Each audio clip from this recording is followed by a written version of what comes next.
Keeping them honest every night. AC 360. CNN, weeknights 10 Eastern. Well, full disclosure, at one time or another, CNN and other networks have turned to Shubat for his perspective on the war on terror, an apparent look from the inside.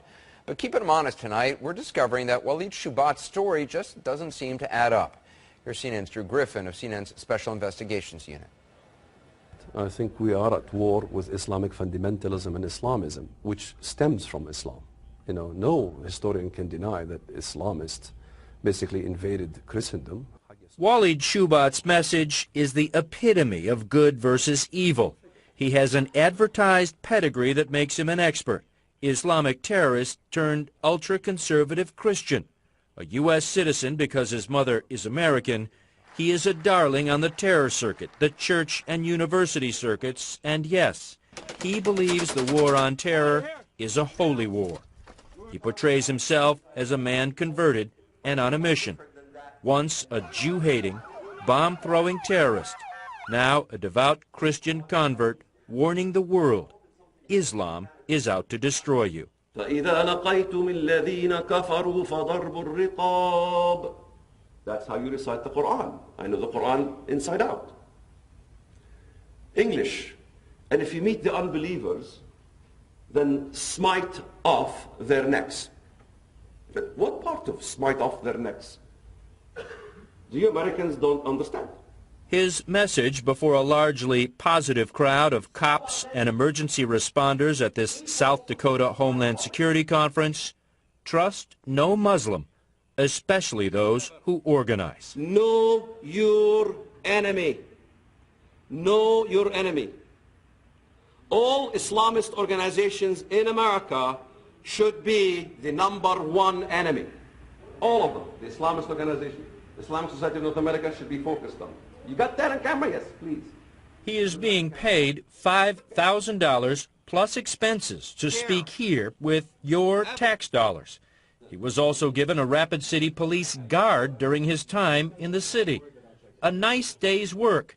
And judging by his website, where he highlights more than 36 speaking engagements, Shubat gets a lot of work. Being a terrorism expert has become a cottage industry since 9/11. The Department of Homeland Security has spent nearly $40 million on counterterrorism training just since 2006. DHS doesn't keep records on how much is spent just on speakers. But some of the so-called experts who go around the country teaching, and in some cases preaching, about terrorism and the dangers of Islam are not quite what they seem. People, it turns out, like Waleed Shubat. The first thing I want to ask you is, what was the purpose of your talk this morning to these cops and emergency responders here in South Dakota? Well, being an ex-terrorist myself is to understand the mindset of the terrorist, #1. An ex-terrorist. It's Waleed Shubat's claim to fame. A terrorist, a PLO member, who bombed a branch of an Israeli bank in Bethlehem Square, throwing a firebomb on the bank's roof. The problem with the story, with a lot of Shubat's stories, there's no evidence for them. And despite CNN's many requests, neither Shubat nor his business partner have provided us with any. Bombings in Bethlehem Square, you specifically said you threw... The bank was in the Bethlehem Square. You threw explosives. Yes, I did. On top of that bank. Yes, I did.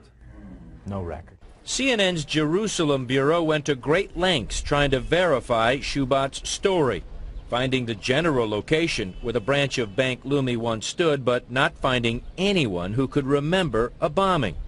We contacted the bank headquarters in Tel Aviv, asking officials to search records. No records found. And Israeli police found no record anyone ever threw a bomb at the branch of the bank. Why would the bank not have a record? Why would the Israeli police not have a record? Why would the Israeli police not have a record? I don't know. I mean, I don't know where you check, what dates, all these things. There's another part of his story that doesn't check out. Shubat says he was arrested and spent 2 weeks in an Israeli prison. There's no record of you being in prison. I think there'd be at least an arrest record. They held you for 2 weeks. Wouldn't the United States know you were in prison if you were a U.S. citizen? Well, how about me and you go to the Muscovia prison and extract the records? The records are there. Okay. Would you be willing to do so? We did, and the Israeli detention center could find no record of detaining anyone with the name Waleed Shoebat. Yeah. I mean, you obviously can see why people are critical of your claims. There's a whole lot of gaps in your story. There's no gaps at all. We don't have a bank bombing. And we don't have a terrorist, because it turns out Waleed Shoebat, even on his own admission, was never charged. I was in prison for a few weeks. Was there a charge? No, I was a U.S. citizen, remember? I was born by an American mother. The other conspirators in the act ended up in jail. I ended up being released. There's another problem, his family. In the neighborhood where Waleed Shoebat grew up, relatives say he was just a regular kid. And Daoud Shoebat, who says he is Waleed's fourth cousin, goes even further. There were only two banks in Bethlehem district, and they are Bank Leumi and Discount Bank.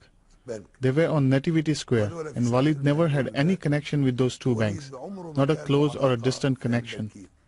I tell you, this is out of experience. I am one of the people who are considered a responsible man in the area of Bethlehem or Bet Sahur. I have never heard anything about Waleed being a mujahid or a terrorist. He claims this for his own personal reasons. So Drew, he's saying he claimed this for his own personal reasons. What personal reasons? Well, there's a big personal reason here. It's called money. You know, Anderson, enough to tell you, classic investigative reporting, you follow the money. Like his background, how Waleed Shoebat is now making that money is about as mysterious as his past. Yeah. The Waleed Shoebat Foundation, is that a charity? Waleed Shoebat Foundation is part of the FFMU. And what does the FFMU do? Basically, we're in the information, and we do speaking, and we do also helping Christians that are being persecuted in countries like Pakistan. And we help Christians who are suffering all throughout the Middle East. And how do you do that? None of your business. None of your business. That's interesting. Our investigation continues tomorrow night, right? Tell us, what are we going to see tomorrow? Yeah, tomorrow, how he makes a business out of his expertise, how these donations to his cause end up with a so-called foundation owned by his business partner, and also the bigger question, Anderson, why are our taxpayers going to pay this guy? He can say whatever he wants, but where are the people vetting these so-called terrorism experts that are suddenly making a lot of money in this country?